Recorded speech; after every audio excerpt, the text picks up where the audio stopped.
to another random stream. And if you are finding this out for the very first time, then I try to do more than one random stream a week. But this week has been great because this is probably my third random stream. I should stop saying it random stream, just live stream. But I'm calling it random stream because I'm just gonna riff on random things, and it's to be honest, like it's sort of relieving not having a set agenda before I do one of these things because I don't have to worry about this is the topic I want to cover and I want to cover it from this specific angle and yeah, I want to use the all of these fancy words and all that stuff, I guess. So this format really works well with me because I can just pick up some random um, topic from internet and just go from there. And what's better than using the AI to figure out what random platform we should riff on. So I'll let the spin decide, or this wheel, not spin, this wheel decide what we're gonna be talking about today. And it's Wikipedia. Hell yeah. All right, Wiki, you won. Well, the good thing about Wikipedia is that it got this random article option, and that my friends help to kind of just get into some random article without knowing what I want to, go over. But before we do that, let's go through some of the news. So, in the Brazilian general election, two-term founder President Luiz Inácio Lula da Silva defeats incumbent Jair Bolsonaro, which is actually, I don't know. I heard a lot of good things about Lula, and Bolsonaro was extreme right wing as well. So I think it's for good. But we'll find out. I mean, there were some corruption allegations against Lula, but that was also I'm not sure if he was found innocent or if that case is still ongoing. So regardless, I mean, we'll see. We'll see how this is gonna shape out because from what I understand, Lula did shape uh, the economy, the especially economy, but also like some of the policies in Brazil and made it much better for middle class to rise. And one of the good things of him being elected is that he apparently going to put stop to all the deforestation happening in Amazon. So that is definitely a huge deal because Bolsonaro, being an extreme right wing and I guess by extension a capitalist, even though like all of these labels are kind of like out there. Well, what does capitalism even mean? Meaning, if it's sucking up or fucking up the environment, is it truly a capitalism? It's just, just exploiting, which is sort of historically what capitalism have done throughout the world. But that being said, I'm hoping that Lula's appointment as a president, right? Um, yeah, president. I mean, I don't know if they have prime ministerial democracy or presidential, but his appointment as a president is a good news for at least all the animals and all the plant species in Amazon. And hopefully, it gave the earth a breathing room, literally to prepare or to mitigate the ongoing climate crisis. All right. In other news, in India, in my home country, a footbridge collapse in Morbi, Gujarat, results in the deaths of at least 135 people. Yeah, I was following up this news, and it's heart wrenching. But at the same time, this footbridge was over a century year old. and on top of that, it was over capacitated, meaning like, whoever were letting people in, and mind you, people were paying tickets to get on the bridge just to maybe like, check out the scenery or bridge. But the bridge is like over 100 years old, so what they're going to check out with the bridge? But regardless, like there were probably twice the number of people on the bridge, and on top of that, there were a bunch of people who were, just wobbling the bridge. Like, I guess these are the people who never read about resonance and how resonance could collapse bridges. And this has been like well documented in a lot of history books, and honestly, I do remember very well reading about it in my high school. So regardless, I mean, there were people who were kind of sort of rowdy, and they started shaking the bridge, and as a result, the bridge collapsed, and that resulted in 135 souls, whatever soul mean, lost. Well, in baseball, the Oryx Buffaloes defeat the Tokyo Yakult Swallows to win the Japan Series. All right, at least it's not World Series, right? More than 100 people are killed and 300 others are injured by two car bombs in Mogadishu, Somalia. Huh, that's, I mean, this is the first time I'm actually reading about it. On 29th October 2022, 121 people were killed and over 300 were injured by a double car bombing in Somalia's capital, Mogadishu. President Hassan Sheikh Mohammed accused Sunni jihadist group Al Shabaab of carrying out the attacks, which they admitted. Yeah, religious fanatics, they are the source of suffering. And not only they don't know how to live their life, they also want to, they also want to destroy other people's life. And in other devastating news, at least 156 people are killed and more than 150 others are injured in a crowd rush during Halloween festivities in Seoul, South Korea. Wow, 156 people killed. Damn. And the irony is, like, Halloween is not even like, Asian festival.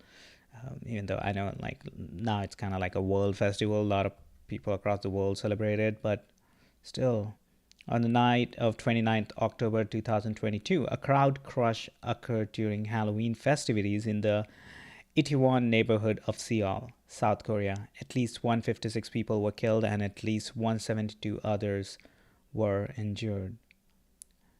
So this was on 29th October. This was on 29th October. And this was on 30th October.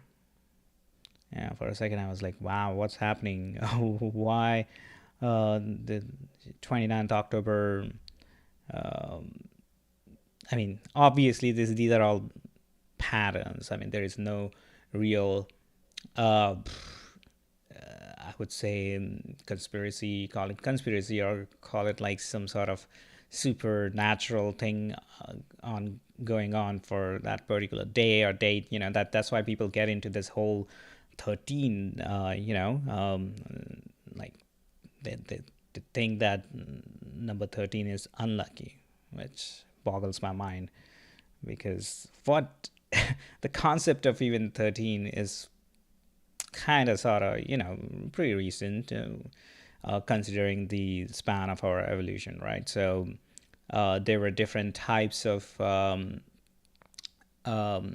number system, and obviously decimal system is more prominent across a lot of cultures, but I'm sure there are like systems which would be for hexadecimal, if that's right, for 12, like whatever that means. I think it's hexadecimal. Let me check it out. Oh, that's base 12.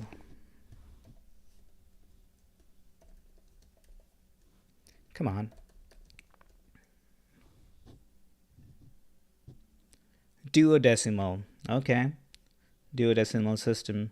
And now I'm kind of curious if there was any culture or civilization which was using the system predominantly.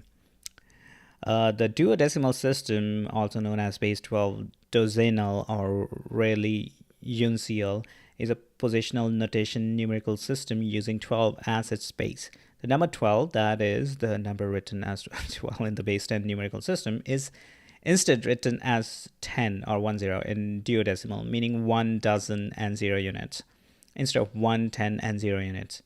Whereas the digit string 12 mean 1 dozen and 2 units. The same number that is in decimal is written as 14. Okay, yeah, I get that. But what's the other? Okay, A and B. So 0 to 9, and then A, B, and 10. Wait, so this is 0, so this would be 9. It would be 10, 11, and 12. Then why do you... Yeah, it's strange, but okay, whatever. You got it right with some characters, I guess, but A and B are kind of like confusing because alphabets. They could have like started with some other, you know, characters. When I say they, I mean like whoever created that. But let's see. Languages using duodecimal system number systems are uncommon. Languages in the Nigerian Middle Belt, such as Janji, Gibri, Niragu, Piti, and Nimbia dialect of Gwandara, and the Chipang language of Nepal, are known to use duodecimal numericals. All right. Historically, units of time in many civilizations are duodecimal, which is not shocking. There are 12 signs of the zodiac, which again is not shocking, 12 months in a year, and the Babylonians had 12 hours in a day, although at some point this was changed to 24. Traditional Chinese calendars, clocks, and compasses are based on the 12 earthly branches or 24 solar terms. There are 12-inch in an imperial foot, 12 Troy ounces in a Troy pound, 12 old British pence in a shilling, 24 hours in a day, and many other items counted by the dozen. Gross, which is 144, which is square of 12. Or great gross, which is 1728, cube of 12.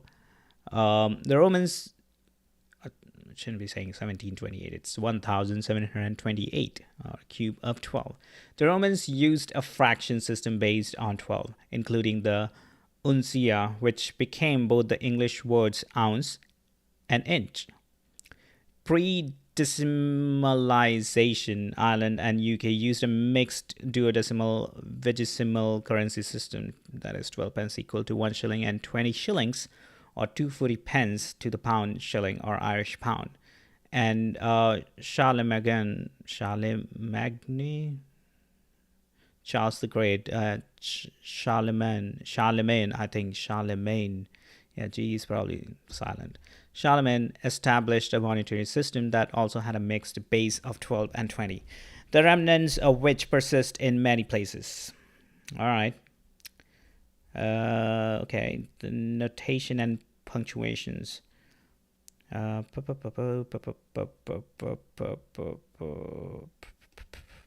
of the biggest advantage of duodecimal system is that it's divisible by 1, clearly, 2, 4, 3, so 1, 2, 3, 4, 6, and then, yeah, basically.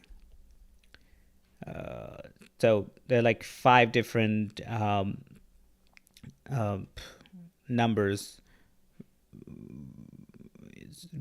which can divide or split the duodecimal, whereas when we talk about the decimal system, we got like 1, 2, 5. Yeah, so basically only three different numbers.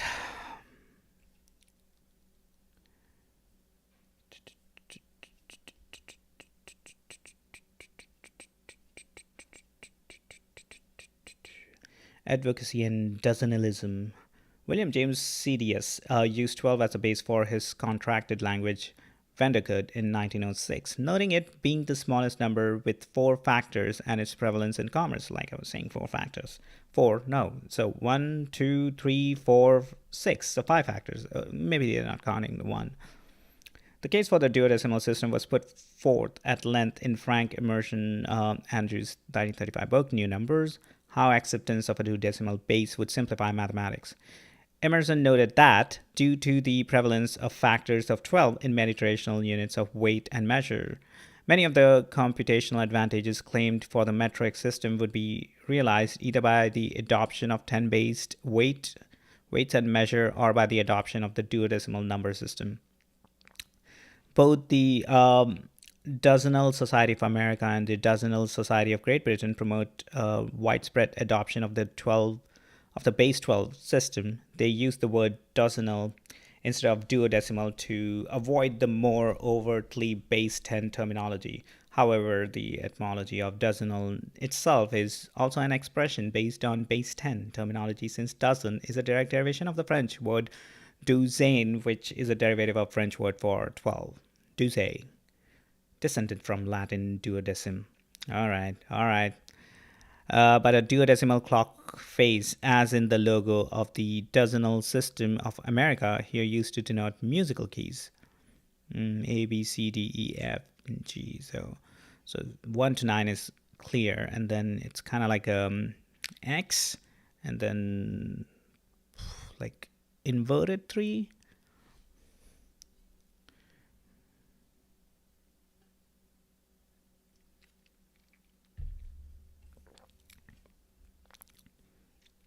Mathematician and mental calculator Alexander Craig Aitken was an outspoken advocate of duodecimal. The duodecimal tables are easy to master, easier than the decimal ones, and in elementary teaching they would be so much more interesting, since your young children would find more fascinating things to do with 12 rods or blocks than with 10. Anyone having these tables at command will do these calculations more than 1.5 times as fast in the duodecimal scale as in the decimal. This is my experience. I'm certain that even more so, it would be the experience of others. A.C. Aitken. He also said, but the final quantitative advantage, in my own experience, is this: in varied and extensive calculations of an ordinary and not unduly complicated kind, carried out over many years, I come to the conclusion that the efficiency of the decimal system might be rated at about 65 or less if you assign 100 to the duodecimal.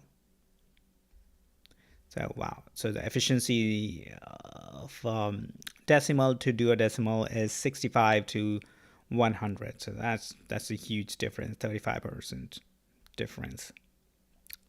In media, in Little 12 Toes American television series, Schoolhouse Rock portrayed an alien being using base 12 arithmetic, using DEC and L as names for 10 and 11, and Andrews script X and script E for the digit symbols.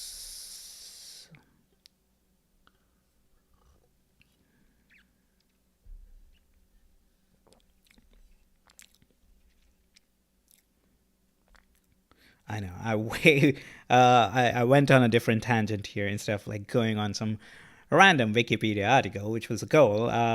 But regardless, I mean, this is kind of interesting to me. Comparison to other number systems. The Dozenal Society of America argues that if a base is too small, significantly longer expansions are needed for numbers. And if a base is too large, one must memorize a large multiplication table to perform arithmetic. Thus, it presumes that a number base will need to be between about 7 or 8 through about 16, possibly including 18 and 20. The number 12 has 6 factors. Okay, like I said. I forgot to calculate 12. Yeah, which are 1, 2, 3, 4, 6, and 12, of which 2 and 3 are prime. It is the smallest number to have 6 factors, the largest number to have at least half of the numbers below it as divisors, and is not much larger than 10. The numbers 18 and 20 also have 6 factors, but are much larger. The decimal system has only 4 factors, which are 1 to 5 and 10, of which 2 and 5 are prime. Century, which is base 6, shares the prime factor 2 and 3 with duodecimal, but like decimal, it has only 4 factors 1, 2, 3, and 6 instead of 6, and it is below the DSA stated threshold. What is DSA? Whatever. Octal, which is base 8, has 4 factors 1, 2, 4, and 8, but has only one prime factor. Whereas hexadecimal, which is base 16, adds 16 as a fifth factor, but still no additional prime. Trigesimal, which is base 30, is the smallest system that has 3 different prime factors. All of the 3 smallest primes, 2, 3, and 5, and it has 8 factors in total 1, 2, 3, 5, 6, 10, 15, and 30. Sexagesimal, which is the ancient Sumerians and Babylonians, among others, actually used, adds the 4 convenient factors 4, 12, 20, and 60 to this, but no new prime factors. The smallest system that has 4 different prime factors is base 210, and the pattern follows the primorials. However, there are very large bases. In all base systems, there are similarities to the presentation of multiples of numbers which are 1 less than or 1 more than the base. What is primorial? In mathematics, and more particularly in number theory, primorial, denoted by hash, is a function from natural numbers to natural numbers similar to the fractional function. But rather than successively multiplying positive integers, the function only multiplies prime integers, prime numbers. Do the decimal multiplication. So, yeah, I guess up until here it's going to be the same. No. It's, yeah. So this, yeah, it changed everywhere, which makes sense. 2, 3, 6, 8, and yeah, so 2, 5 is 10, which would be A in this case, and 6 would be 10. Yep. So you need 10 by 10, which is 12 by 12, technically, and which means there are 144 numbers in here. Conversion tables to and from decimal. To convert numbers between bases, one can use the general conversion algorithm. See the relevant section under positional notation. Alternatively, one can use digit conversion tables. The ones provided below can be used to convert any duodecimal number between 0.01, I guess, and BBB, which would be 9 in like equivalency of 9999999. Not equivalency, but in a decimal system, I guess. Yeah, or any decimal number between 0.01 and to duodecimal. To use them, the given number must first be decomposed into a sum of numbers with only one significant digit each. For example, okay, this would be 100,000 plus 20,000 plus 3,000 plus 400 plus 50 plus 6 plus 0.7 plus 0.08. This decomposition works the same no matter what base the number is expressed in. Sure, and how do I convert it? So that's a decimal, so this will become duodecimal, right? So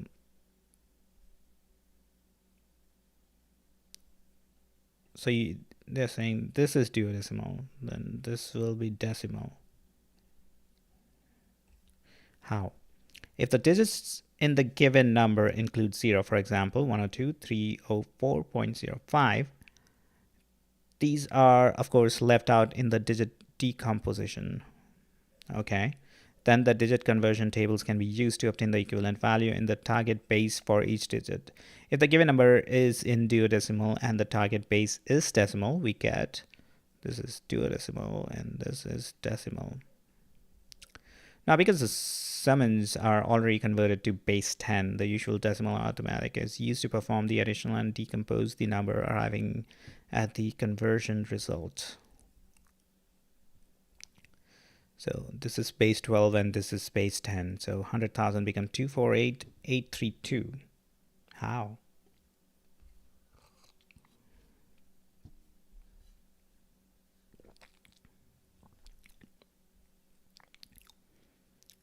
Maybe they use this table, but yeah. And that's a lot of mathematics. I'm gonna skip that for now. Let's check this out before jumping back into our original Wikipedia and actually going through some random Wikipedia article. So, primordial. In mathematics and more particularly in number theory, primordial, denoted by hash, is a function from natural numbers to natural numbers similar to the fractional function. But rather than successively multiplying positive integers, the function only multiplies prime numbers. The name primordial, coined by Harvey Dubner, draws an analogy of primes similar to the way the name factorial relates to factors. So basically, it's like multiplication of primes. Yeah. So, yeah, P5 would be 2 times 3 times 5 times 7 times 11. So 5 prime numbers, first 5 prime numbers, I guess.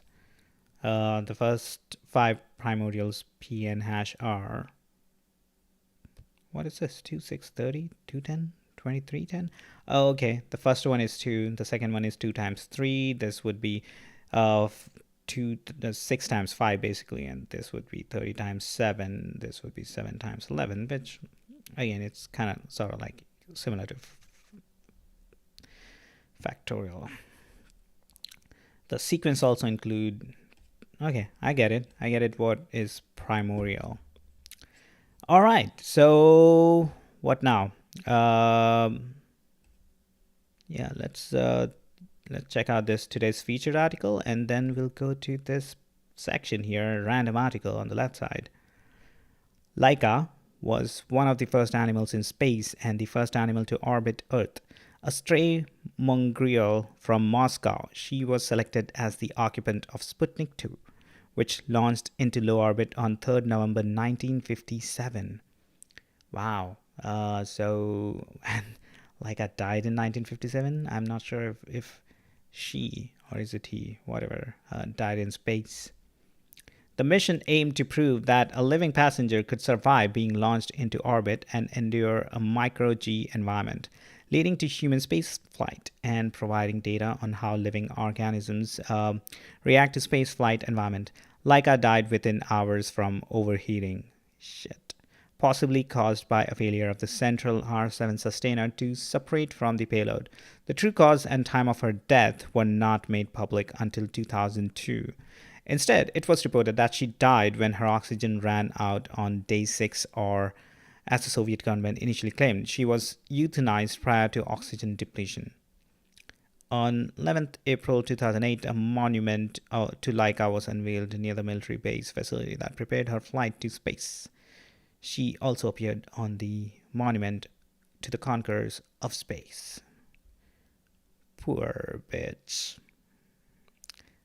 I mean, one day she was just roaming around streets of Moscow, and next moment she she was kidnapped or dognapped and put in a spaceship. It must have been so confusing to her. I can't even imagine. Like it's gonna be something like, you're probably doing like a psychedelic experience, right? Like you for the very first time especially, and something like maybe DMT or 5-MeO DMT, where you have no clue what you're gonna get into, and the first time you do it, you're like, what in the world is this? Is this even real? Like I bet that's the moment she must have experienced when she was in the spaceship, just blasted off our planet, and who knows how long she was conscious in that spaceship, because apparently she died within hours, right? So who knows if she was even conscious for that long.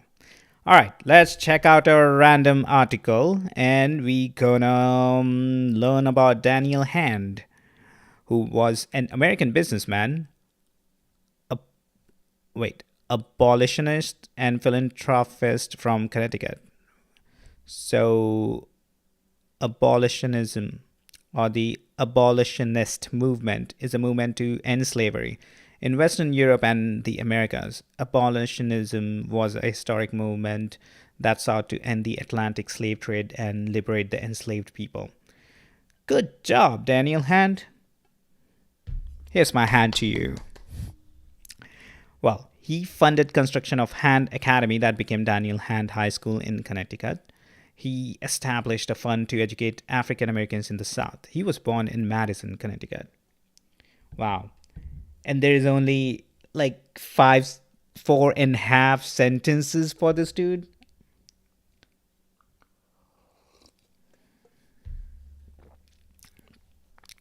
All right, let's check out the hot topic, the anti-slavery or emancipationist. Okay, no mind. Abolition. So abolitionism or the abolin. I'm slurring. Abolin. Abolitionism or the abolitionist movement is a movement to end slavery in Western Europe and the Americas. Abolitionism was a historic movement that sought to end the Atlantic slave trade and liberate the enslaved people. The British abolitionist the British abolitionist movement started in the late 18th century when English and American Quakers, not Quakers, Quackers, began to question the morality of slavery. James Oglethorpe was among the first to articulate the Enlightenment case against slavery, banning it in the province of Georgia on the humanitarian ground. I'm assuming this is the country Georgia, not the state of Georgia where I live. The province of Georgia was one of the southern colonies in British America. It was the last of the 13 original American colonies established by the Great Britain in what later became the United States. In the original grant, a narrow strip of the province extended to the Pacific Ocean. What? A narrow strip of the province extended to the Pacific Ocean? What are we talking about?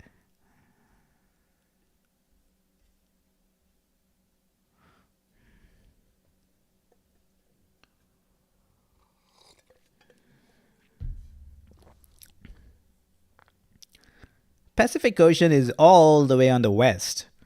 That's like 2,000 miles.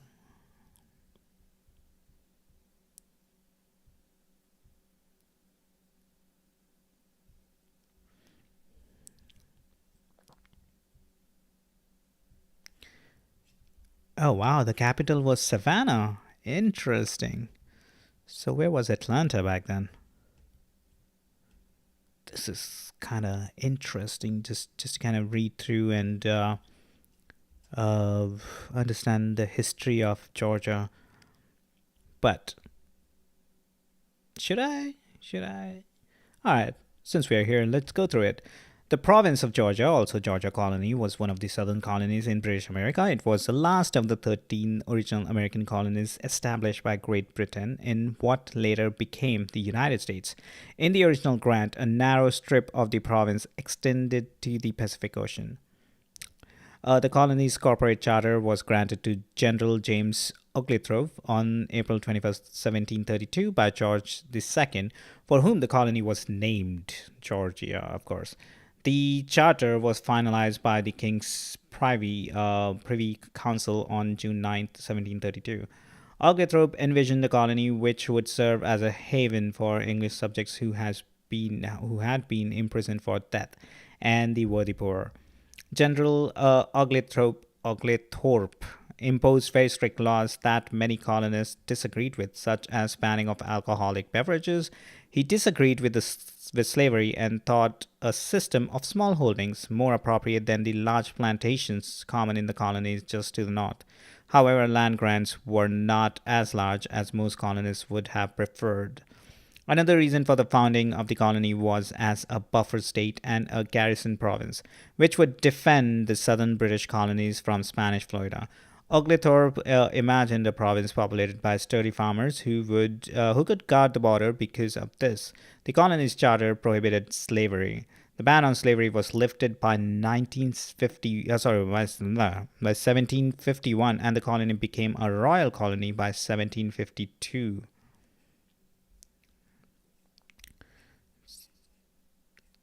So from 1732 till 1751, he had like banned on slavery, but maybe at, other than small holdings, I guess. A small holding or smallholder is a small farm operating under a small scale agriculture model. Definitions vary widely for what constitutes a smallholder or small scale farm, including factors such as size, food production, technique or technology, involvement of family in labor, and economy. Foundation. Although many believe that the colony was formed for the imprisoned, the colony was actually formed as a place of no slavery.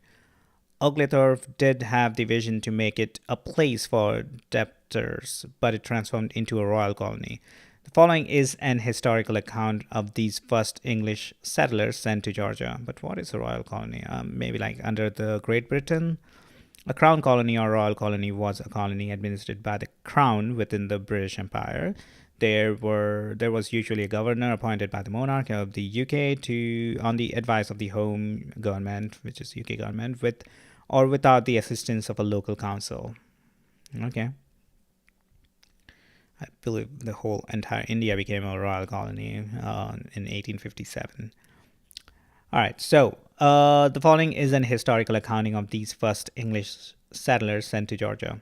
A committee was appointed to visit the jails and obtain the discharge of such poor prisoners as were worthy, carefully investigating character, circumstances, and antecedents. 35 families, numbering 120 persons, were selected. On the 16th of November 1732, the immigrants embarked at Gravesend on the ship Anne, arriving January 13th in 1733 in the harbor of Charleston, South Carolina.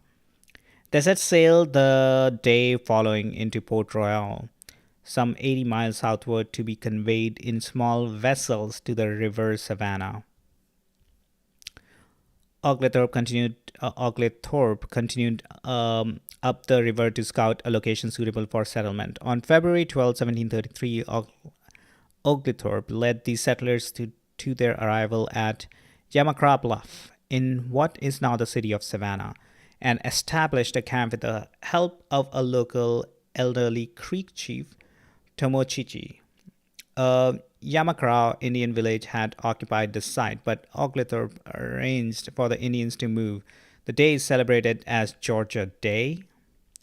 Georgia Day is a holiday which the U.S. state of Georgia recognizes in honor of its colonial founding as the province of Georgia. On February 12, 1733, James Oglethorpe landed the first settlers in the N at what was to become Georgia's first city, Savannah. Not a public holiday. Otherwise, I would have known. The original charter specified the colony as being between the Savannah and Altamaha rivers up to their headwaters. The headwaters of the Altamaha are on the Ocmulgee River, and then extending westward to the South Seas. The area within the charter had previously been part of the original grant of the province of Carolina, which was closely linked to Georgia. Okay. All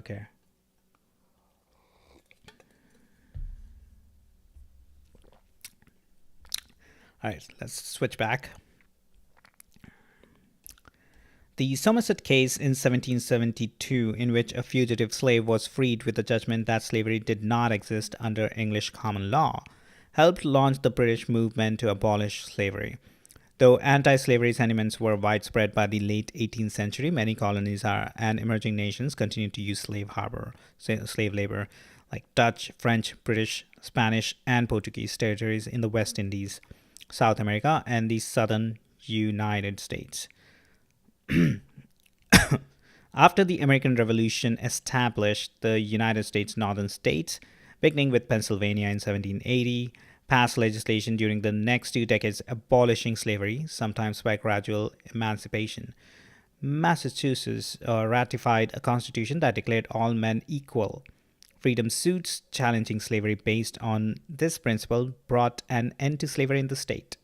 Vermont, which existed as an unrecognized state from 1777 to 1791, abolished adult slavery in 1777. Adult slavery? What about the child slavery?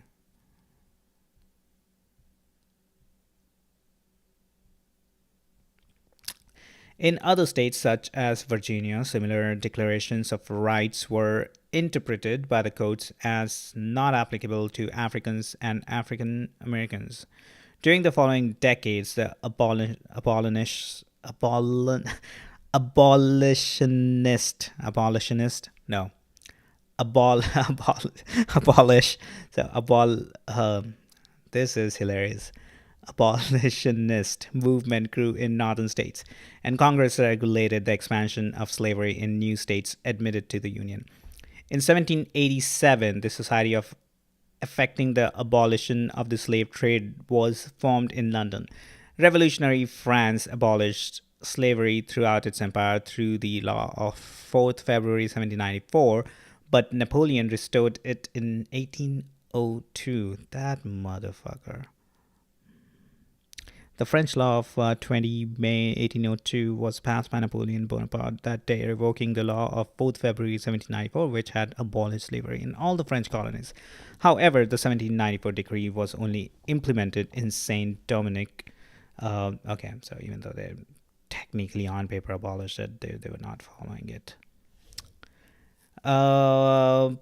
Okay, so he restored it as a part of a program to ensure sovereignty over its colonies. Yeah, they just kind of like use fancy words like sovereign state or something just to kind of legalize the atrocities. That's the whole state law here too, right? And I get it. The state should be relatively free to do or practice some of the things, different from the federal government. But at the same time, come on, if you're killing or if you're enslaving people that deserve to go, that law gotta change. Haiti or Haiti formally declared independence from France in 1804 and became the first sovereign nation in the Western Hemisphere to unconditionally abolish slavery in the modern era.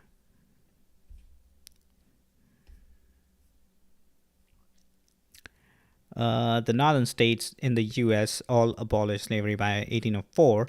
The United Kingdom, then including Ireland, and the U.S. outlawed the international slave trade in 1807, after which Britain led efforts to block slave ships. Britain abolished slavery throughout its empire by the Slavery Abolition Act 1833, with the notable exception of India, of course. The early history of slavery in the Indian subcontinent is contested because it depends on the translation of terms such as dasa and dasyu. Dasa means kind of slave, not mean kind of, dasa means slave.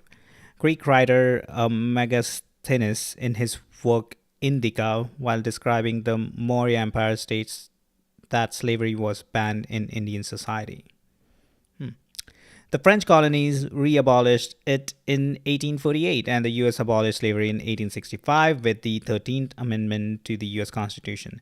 In 1888, Brazil became the last country in the Americas to abolish slavery. In Eastern Europe, groups organized to abolish the enslavement of the Roma in Wallachia and Moldavia, and to emancipate the serfs in Russia.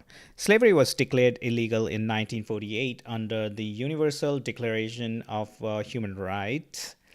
Mauritania was the last country to abolish slavery with a presidential decree in 1981. What the? Mauritania, officially the Islamic Republic of Mauritania, is a sovereign state in northwest Africa. It is bordered by the Atlantic Ocean to the west, Western Sahara to the north, and northwest Algeria to Western Sahara to the north and northwest, Algeria to the northeast, Mali to the east and southeast, and Senegal to the southwest. Interesting. Today, child and adult slavery and forced labor are illegal in almost all countries, as well as being against international law. But human trafficking for labor and for sexual bondage continues to affect tens of millions of adults and children.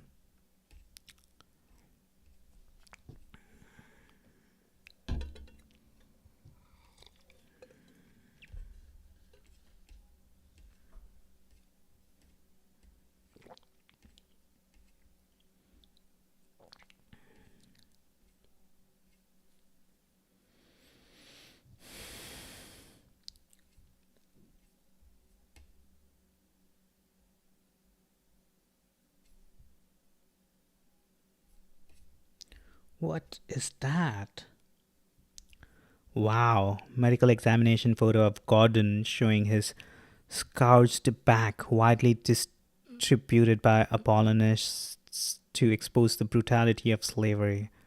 From at least the 1860s onward, photography was a powerful tool in the abolitionist movement. Wow, look at that. Damn.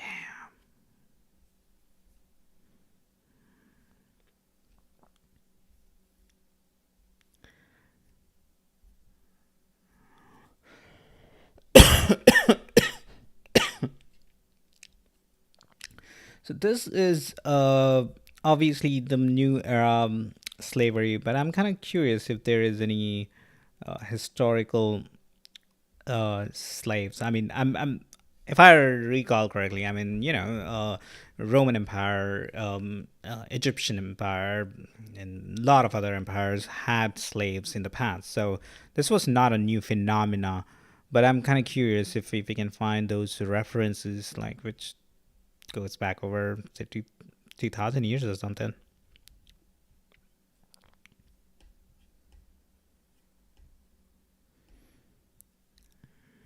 Okay, maybe we can find it in like a slavery.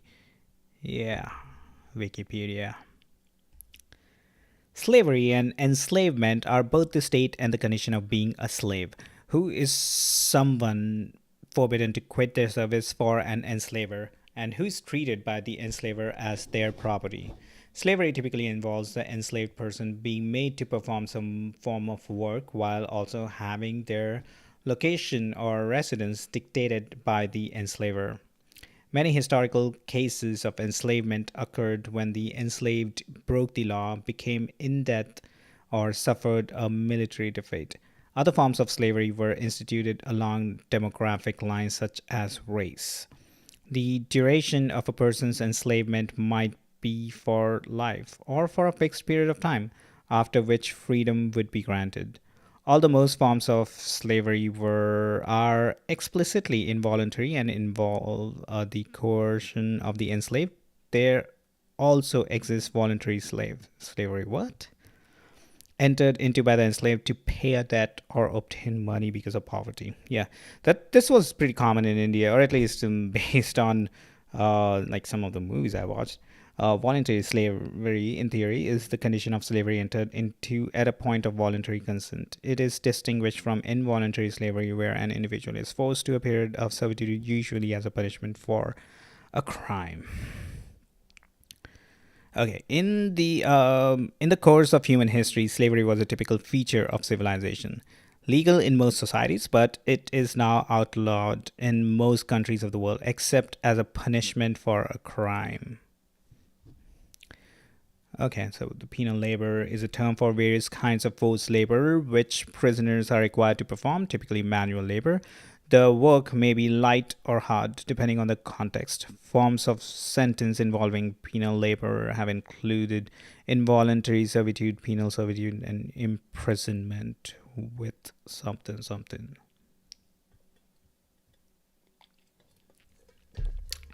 In 2019, approximately 40 million people, of whom 26% were children, were enslaved throughout the world, despite it being illegal. In the modern world, more than 50% of enslaved people provide forced labor, usually in the factories and sweatshops of the private sector of a country's economy. In industrialized countries, human trafficking is a modern variety of slavery. In non industrialized countries, enslavement by debt bondage is a common form of enslaving a person, such as captive domestic servants, forced marriage, and child soldiers. Terminology.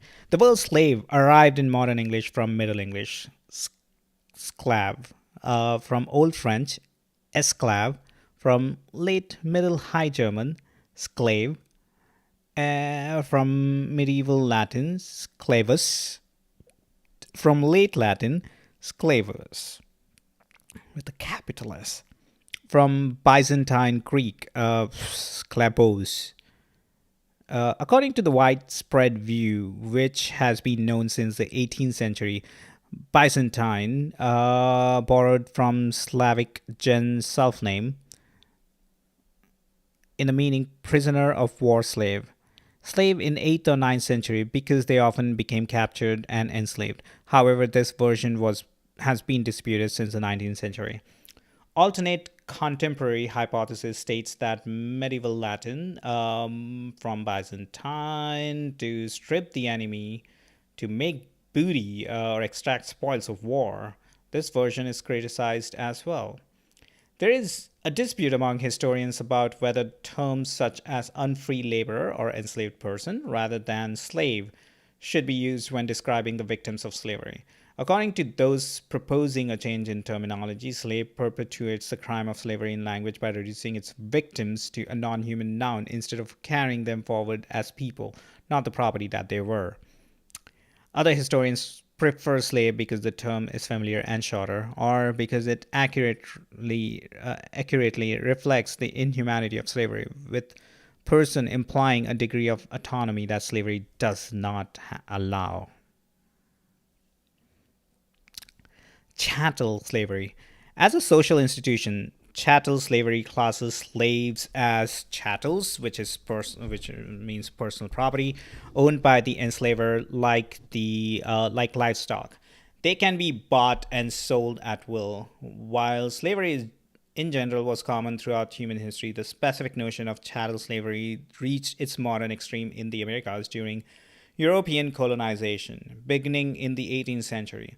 A series of abolitionist movements saw slavery as a violation of the slaves' rights as people.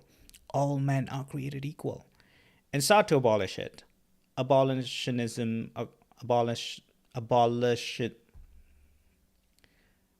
abolitionism encountered extreme resistance but was eventually successful. The last Western country to abolish slavery, Brazil, did so in 1888. The last third world country to abolish slavery, Mauritania, did not do so until 1981. Why the hell did they write it this way? Like Brazil did so in 1888. The last third world country to abolish slavery, Mauritania, did not do so until 1981. Why not just write did so in 1981? I mean, come on. Just because they are third world countries? Who fucking wrote this article? Bonded labor. Indenture, otherwise known as bonded labor or debt bondage, is a form of unfree labor under which a person pledges himself or herself against a loan. The service required to repay the debt and their duration may be undefined. Debt bondage can be passed on from generation to generation, with children required to pay off their pro- progenitor's debt. It is the most widespread form of slavery today. Debt bondage is most prevalent in South Asia. Money marriage refers to a marriage where a girl usually is married off to a man to settle debts owed by her parents. The chukri system is a debt bondage system found in parts of Bengal where a female can be coerced into prostitution in order to pay off debts. Wow.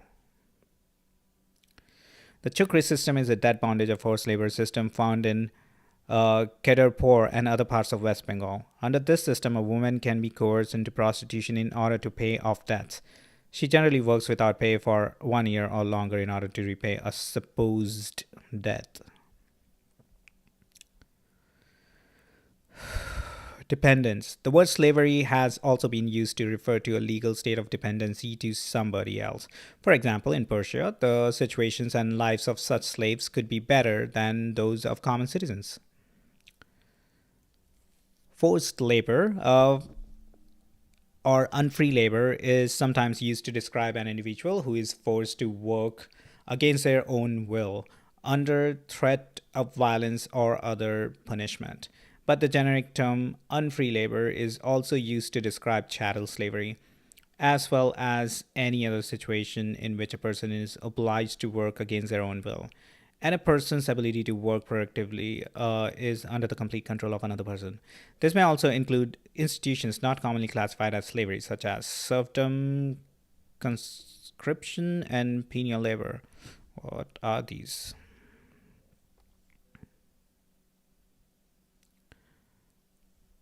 Serfdom was the status of many peasants under feudalism, specifically relating to manorialism and similar systems. It was a condition of debt bondage and endured servitude with similarities to and differences from slavery, which developed during the late antiquity and early Middle Ages. Conscription is the state mandated enlistment of people in a national service, mainly a military service. Conscription dates back to antiquity and it continues in some countries to the present day under various names.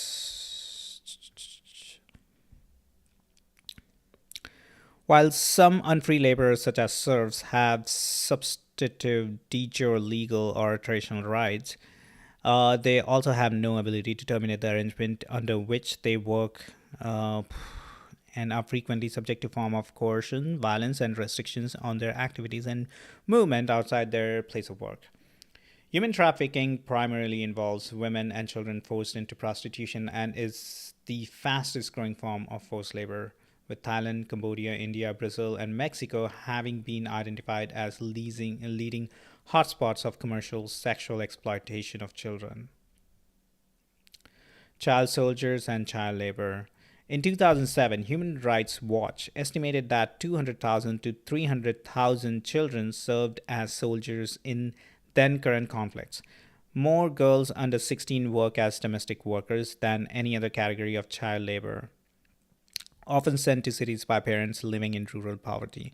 As with the Haitian rest, rest, Restaveks,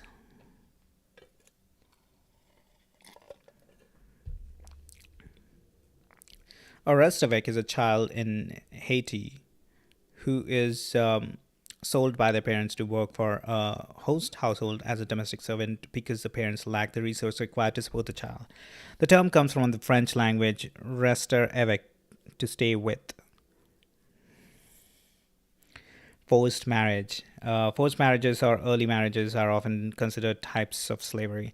Forced marriage continues to be practiced in parts of the world, including some parts of Asia and Africa, and in immigrant communities in the West. Sacred prostitution is where girls and women are pledged to priests or those of higher caste, such as the practice of Devadasi in South Asia or fetish slaves in West Africa. Marriage by abduction occurs in many places in the world today, with a 2003 study finding a national average of 69% of marriages in Ethiopia being through abduction. Wow. I heard stories about marriage of abduction in some of the South Asian countries, like specifically Pakistan, where they abduct women to and convert them to Islam. So, bride kidnapping, also known as marriage by abduction or marriage by capture, is a practice in which a man abducts a woman he wishes to marry. Wow. Devadasi is very interesting because at least the way I understand, those are married to a god. But let's see. In India, a Devadasi was a female artist who was dedicated to the worship and service of a deity or a temple for the rest of her life. The dedication took place in a ceremony that was somewhat similar to a marriage ceremony. Yep. Fetish slaves or ritual servitude is a practice in Ghana, Togo, and Benin where traditional religious shrines take human beings, usually young virgin girls, in payment for services or in religious atonement for alleged misdeeds of a family member. Wow, these are monsters. Other uses of the term. The word slavery is often used as pejorative to describe any activity in which one is coerced into performing. Some argue that military drafts and other forms of coerced government labor constitute state operated slavery. Some libertarians and anarcho capitalists view government taxation as a form of slavery. Of course, they do. Um, what is anarcho capitalist? Anarcho capitalism is an anti statist libertarian political philosophy and economic theory that seeks to abolish centralized states in favor of stateless societies with systems of private property enforced by private agencies, the non aggression principle, free markets, and the right libertarian interpretation of whatever. Slavery has been used by some anti psychiatry proponents to define involuntary psychiatric patients, claiming there are no unbiased physical tests or mental illness, and yet the psychiatric patient must follow the orders of the psychiatrist. They assert that instead of chains to control the slave, the psychiatrist used drugs to control the mind. Drapetomania was a pseudoscientific psychiatric diagnosis for a slave who desired freedom. Symptoms include laziness and the tendency to flee captivity. What is this? Drapetomania was a supposed mental illness that in 1851, American physician Samuel A. Cartwright hypothesized as the cause of enslaved Africans fleeing captivity. This hypothesis centered around the belief that slavery was such an improvement upon the lives of slaves.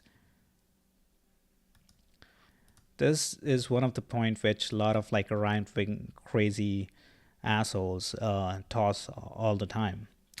Drapetomania was supposed mental American Samuel A. Cartwright hypothesized the cause of enslaved Africans fleeing captivity. This hypothesis centered around the belief that slavery was such an improvement upon the lives of slaves that only those suffering from some form of mental illness would wish to escape. Cartwright specially cited the tendency to flee the plantation that held the subjects in slavery in evidence. For why would slaves happy with their conditions seek to flee? To these physicians, such people had to be sick, impervious to the natural order of things. He published an article about black slaves' illness and idiosyncrasies in a widely circulated Southern journal. Contemporarily reprinted in the South, Cartwright's article was widely mocked and satirized in the northern US. The concept has since been debunked as pseudoscience, of course, and shown to be part of a edifice of scientific racism. The term derived from Greek and yeah.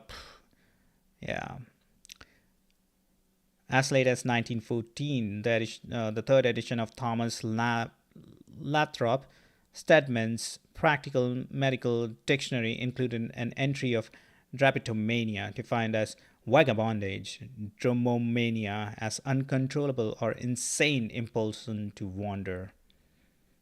Samuel Cartwright. I kind of wonder how this asshole died. And then outspoken of germ theory, of course. Germ theory meaning like there are microorganisms, I believe. Yeah. He was very. He was a crazy dude, clearly. I just want to see how he died.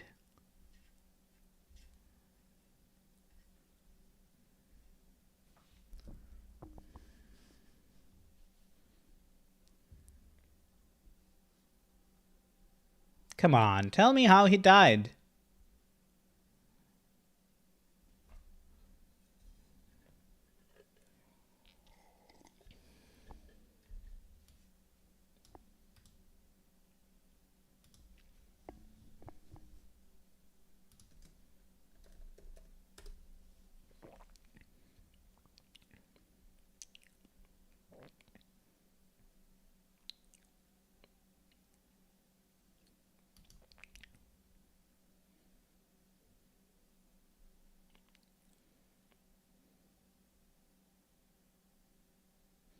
Of course, Mississippi has like a lot of.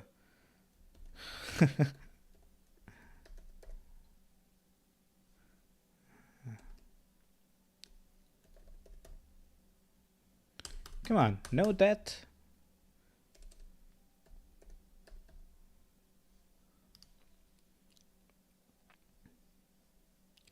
Despite his frail health and near total deafness, he committed himself fully to his work. While examining camps at Vicksburg, the 69-year-old physician suddenly took ill and he died at a private residence near Jackson.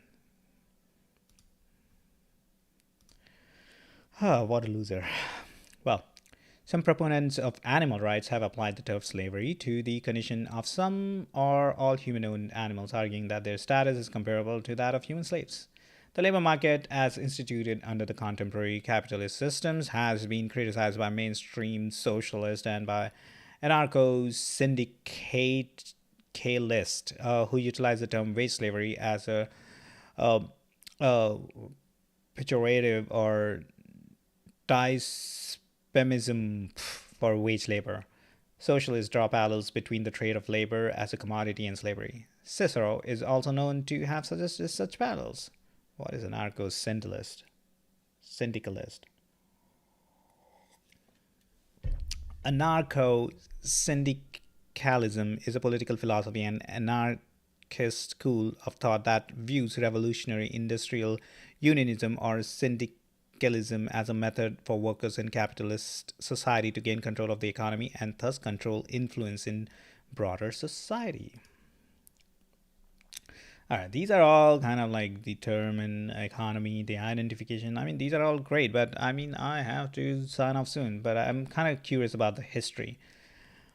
Some scholars differentiate ancient forms of slavery from the largely race based slavery. The first type of slavery, sometimes called just title servitude, was inflicted on prisoners of war, debtors, and other vulnerable people. Race based slavery grew to immense proportions starting in the 14th century. It was argued, even by some contemporary writers, to be intrinsically immoral. Early history. Slavery predates written records and has existed in many cultures. Slavery is rare among hunter gatherers populations because it requires economic surpluses and a substantial population density. Thus, although it has existed among unusually resource rich hunter gatherers such as the American Indian peoples of the salmon rich rivers of the Pacific Northwest coast, slavery became widespread only with the invention of agriculture during the Neolithic Revolution about 11,000 years ago. In the earliest known records, slavery is treated as an established institution. The Code of Hammurabi, for example, prescribed death for anyone who helped a slave escape or who sheltered a fugitive. The Bible mentions slavery as an established institution. Slavery was practiced in almost every ancient civilization. Such institutions include death bondage, punishment for crime, the enslavement of prisoners of war, child abandonment, and the enslavement of slaves' offsprings. Let's check out in different regions. Africa. Slavery existed in pharaonic Egypt, but studying it is complicated by terminology used by the Egyptians to refer to different classes of servitude over the course of history. Interpretation of the textual evidence of classes of slaves in ancient Egypt has been difficult to differentiate by word usage alone. The three apparent terms of enslavement in ancient Egypt: chattel slavery, bonded labor, and forced labor. In Asia, slavery existed in ancient China as early as the Shang dynasty. Slavery was employed largely by governments as a means of maintaining a public labor force. And then so that's the early history. Let's check out the Middle Ages. I mean, the European, yeah, okay, let's go through Europe too. Records of the slavery in ancient Greece begin with Mycenaean Greece. Classical Athens had the largest slave population, with as many as 80,000 in the 6th and 5th century BC. As the Roman Republic expanded outward, entire populations were enslaved. Across Europe and the Mediterranean, slaves were used for labor as well as for amusement. Example, gladiators and sex slaves. This oppression by an elite minority eventually led to slave revolt. See Roman Servile Wars. The Third Servile War was led by Spartacus.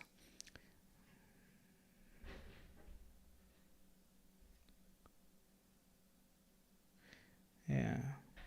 By the late Republican era, slavery had become an economic pillar of Roman wealth as well as Roman society. It is estimated that 25% or more of the population of ancient Rome was enslaved. Although the actual percentage is debated by scholars and varied from region to region, slaves represented 15 to 25% of Italy's population. 25%, wow.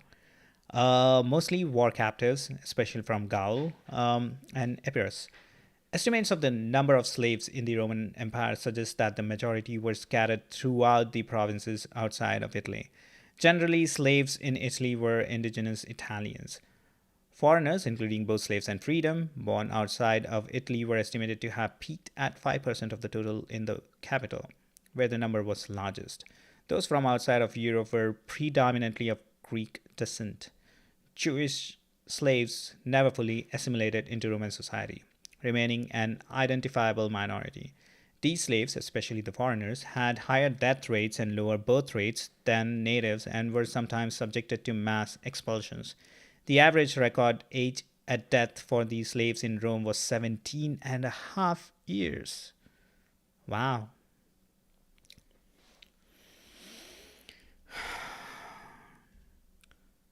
Kind of curious about the slaves in India. Come on, come on. There gotta be few.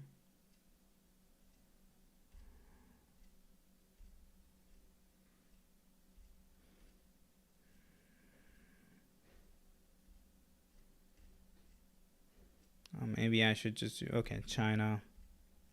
India. All right. Slavery in India was widespread by the 6th century BC and perhaps even as far back as the Vedic period.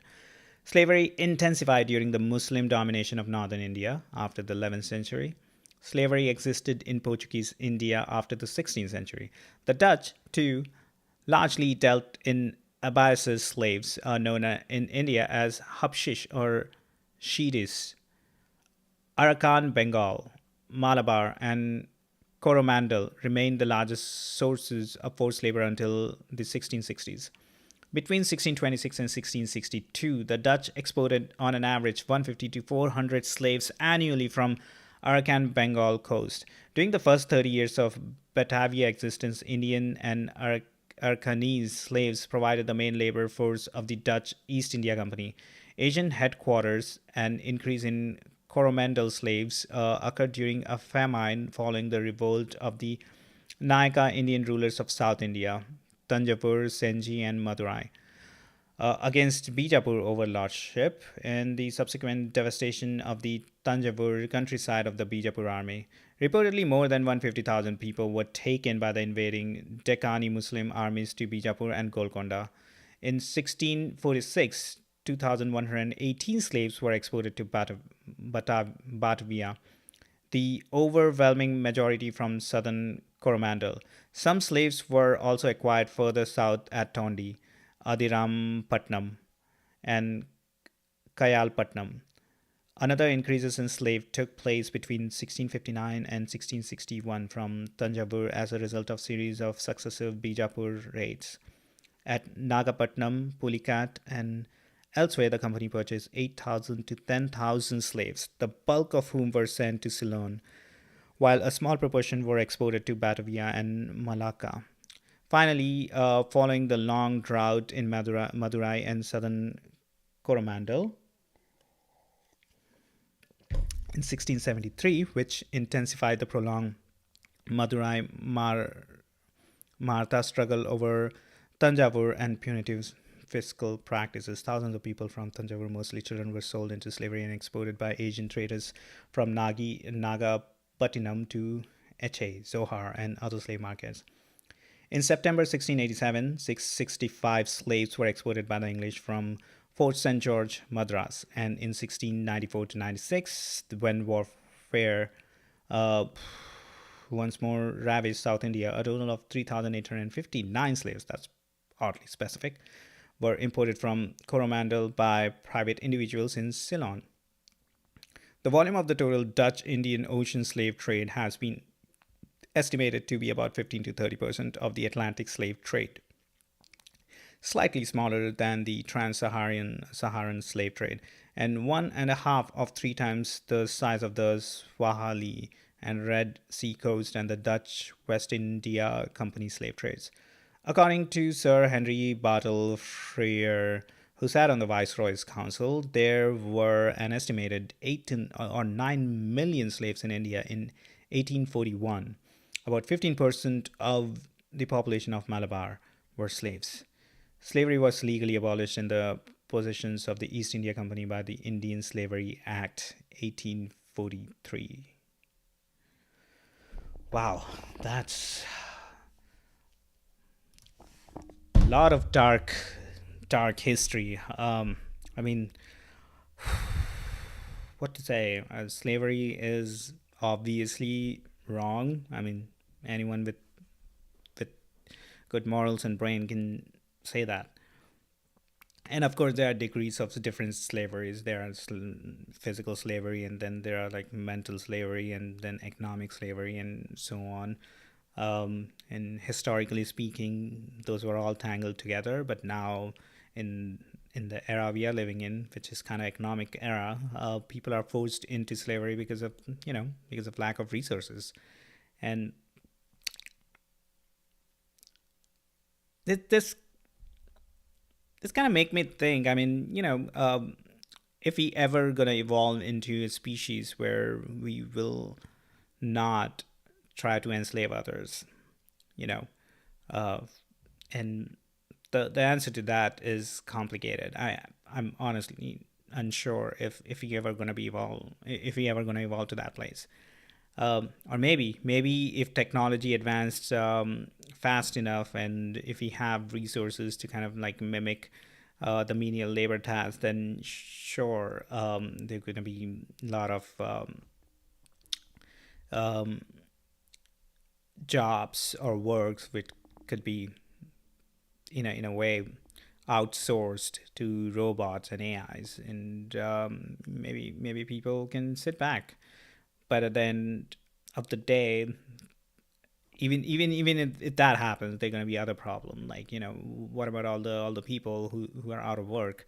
Again, slavery is not work. I am pretty aware of that. What I mean by that is, if the robots get to a place where they can replace humans for menial jobs, then there are a lot of people who are dependent on that at the moment for whatever reason. And what happened to them then? And there is no good answer to this. I personally believe that universal basic income is the way to go, and for multiple reasons. It kind of helps everyone, to kind of to kind of have at least a decent life. If we all get together and create this system of universal basic income and provide a little bit of money to everyone, then they would be able to sustain, and maybe figure out what their true passion in life is, and work towards that, and make a name in it, and that would be the win-win situation. And on the other side, I feel that just creating universal basic income gonna again create a chaos, because they're gonna be rising prices, because if everyone have money, sort of, and at the same time, just rewarding people for, I shouldn't say rewarding, but I think even with universal basic income, we can create or come up with a system where we can reward people rather than like just giving it to them. It could be a part of like, okay, if you do, I don't know, maybe 10 hours of community service in a month, then yeah, you get this amount of universal basic income. But again, that kind of creates gateways and whatnot.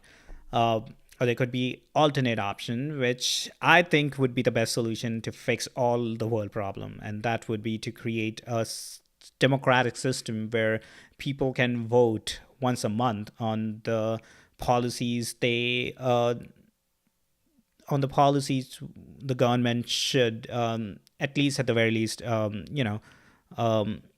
get people's opinion, right? It's more like a poll, right? So if you or referendum, for example. So if you consider like a poll, right? Like once a month, people vote or give their opinion about a particular topic, and that data is helping government to kind of figure out where the entire country is, and then they still can take an action with the people or against the people, right? And people can maybe vote them out during the next election. And at the same time, we can reward the people who voted for that monthly poll or vote, right?